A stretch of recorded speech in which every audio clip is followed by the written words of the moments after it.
A senior Ukrainian official says that Russian forces are digging in and preparing to defend the partially occupied southern region of Kherson. Ukrainian troops have been forcing back the Russians and retaking land in the region for weeks. Now they are threatening to trap Russian forces on the west bank of the Dnipro River. Kremlin-backed authorities have been moving civilians to further east locations ahead of the Ukrainian advance. But an advisor to President Zelensky says that Moscow is strengthening its front line and not preparing a retreat from Kherson. Earlier, I spoke with DW correspondent Fanny Fachar in Kyiv, who is following the latest developments in the region, where Russian troops are said to be preparing to hold the line against the counteroffensive from Ukraine. Have a listen. Not only to hold the line, Sarah, but there are attempts to actually break through those Ukrainian positions as well, which clearly tells you or indicates that Russia doesn't only want to be on the defensive, but actually make it or slow down the Ukrainian counteroffensive there. And if you look at Kherson city, why it is so important strategically, why is it that fierce battle is expected over the control of this city? We have to understand that it's been occupied by Russian forces from early March. So pretty much at the beginning of this full-scale invasion, a lot of questions actually have been proposed to the Ukrainian government by various people, why that was possible to take Kherson city from early on. That's something to be answered, obviously, once this war is over. Right now, the focus is for Ukrainian forces how to liberate Kherson city. And obviously, if that's going to happen, then they do have that very important land corridor established again towards Crimea, with their next quest then, which would be to also take on Crimea. Something that Russia is not just going to simply let go of. There is a fierce battle expected over Kherson city and over the control of this very important regional capital of the region. Tell us a little bit more about the Ukrainian counteroffensive, just more broadly speaking, Fanny, because, I mean, the Ukrainians, they have had the momentum in recent weeks. Certainly, just over the past couple of weeks, they have been able to liberate about 90 settlements, at least that's the information we receive here from the Ukrainian government. 90 settlements. This is on the western part of the Dnipro River, because the way you have to imagine here, Kherson region, it is being basically separated through the Dnipro River. So you have one part of the region on the western bank, the other part on the eastern bank. And to the eastern bank, this is where the Russian forces actually moved thousands of Ukrainians to, expecting this battle to intensify, of course, in the next couple of days.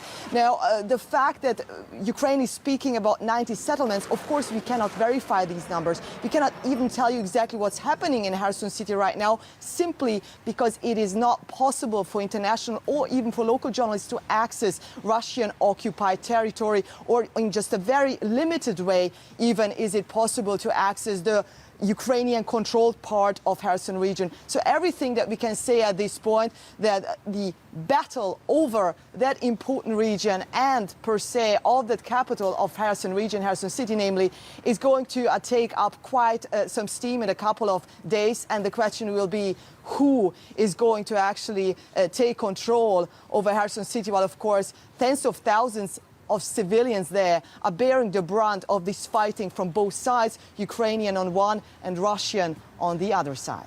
Fanny Fachar in Kyiv, thank you so much. And as winter approaches, soldiers in Ukraine won't just be battling the Russian military, they will also be battling the elements.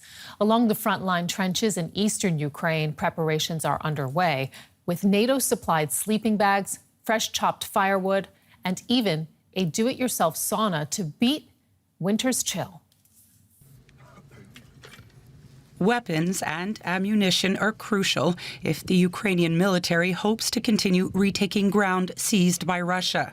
But these soldiers in eastern Ukraine's Donetsk region know that being prepared for freezing temperatures will also be key to their survival in the coming months.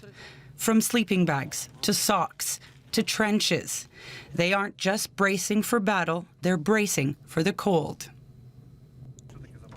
Winter in the Donbass is hell. It's a steppe climate with freezing nights, temperatures down to -30 degrees Celsius.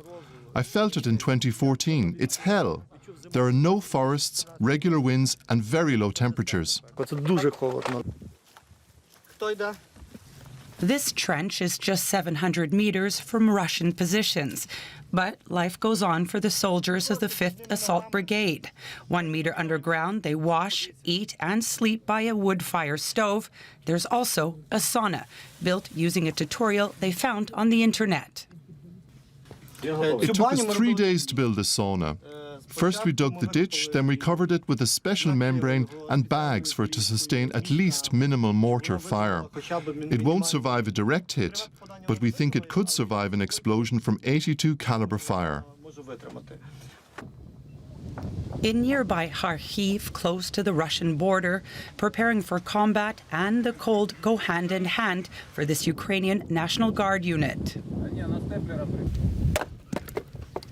The logs will be used in a wood-burning stove in a trench several meters down.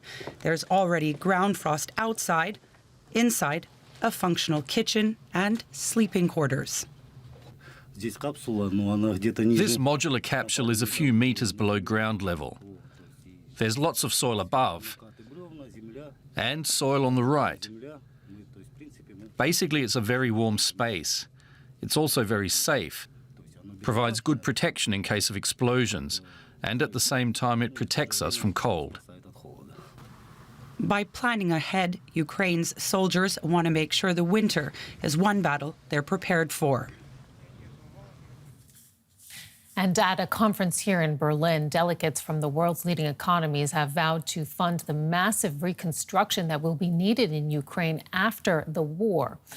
The conference host, German Chancellor Olaf Scholz, said that the ground had been laid for a comprehensive plan to rebuild. The war is far from over, but the international community is already preparing the ground for reconstruction. Hosting the conference in Berlin, Chancellor Scholz said now is the time to decide how to rebuild and how to pay for it. What is at stake here? Nothing less than creating a new Marshall Plan for the 21st century, a generational task that must begin now. The recovery, reconstruction and modernization of Ukraine will indeed be a challenge for generations, one that will require the combined strength of the entire international community. The recent attacks on Ukraine have marked a new low in this war. This was Mykolaiv, southern Ukraine, on Monday, a playground and residential neighborhood reduced to rubble by Russian attacks. There's also been heavy damage to the power supply in Lviv, to buildings and streets in Kiev, and to civilian targets like this shopping centre in Zaporizhia. Joining the Berlin conference by video link, President Zelensky said billions would also be needed to balance the state budget in the coming year. Ukraine's Prime Minister, Denis Shmyhal, said his country needs between 3 and 5 billion euros a month just to keep going. But he told the conference why international help makes sense. We need this money to recover infrastructure immediately, to help us survive this winter, to save the people from humanitarian catastrophe and to save the European continent from the migration wave, from the migration tsunami. According to the World Bank, the total bill for damage to Ukraine's infrastructure will be $350 billion. The Ukrainian government says it could be much more. Some worry about a lack of transparency when such amounts are discussed. But EU Commission President Ursula von der Leyen is taking a positive view.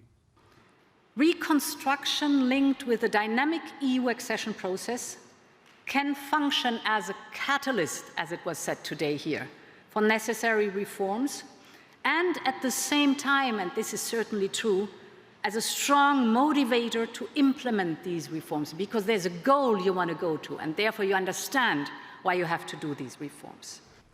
The EU will support Ukraine for as long as necessary, von der Leyen said, help likely to be worth billions every month. It is clear that the human cost of the war in Ukraine is immense. The financial cost is also huge. And let's bring in DW correspondent Manuel Chaz, who has been following the conference for us. And Manuela, tell us a little bit more about the outcome and whether or not it's achieved its aims.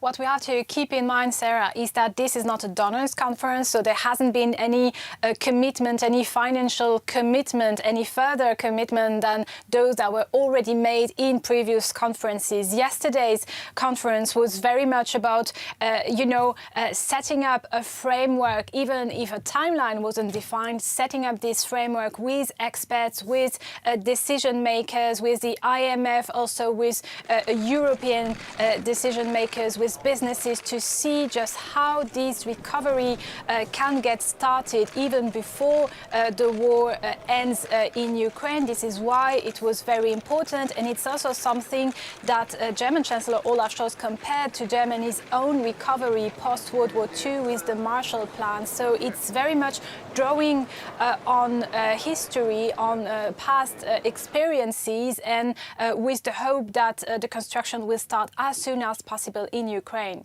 And the theme was about Ukraine with Ukraine. Walk us through just how much of a say Kyiv indeed is having in talks about the course of its own future. Well, Ukrainian authorities were very much present. There was an address of Volodymyr Zelensky, the Ukrainian president, although he said that even if a lot of money had been pledged for Ukraine's recovery, he also highlighted the fact that so far Ukraine hasn't seen a cent of those pledges when it comes to recovery. However, there were also civilian actors who were present, who had their own project to rebuild their country. They were here yesterday at the conference. Some of them told me they felt a little bit frustrated because they felt there wasn't much room to discuss concrete initiatives. However, the Chancellor also said that experts learned a lot by talking to people who are on the ground, and the hope is that within the framework being created, there's going to be concrete measures, concrete actions being put in place in the coming weeks, in the coming months, even though, like I said, we don't have a precise time frame yet. Emanuela Chaz in Berlin, thank you.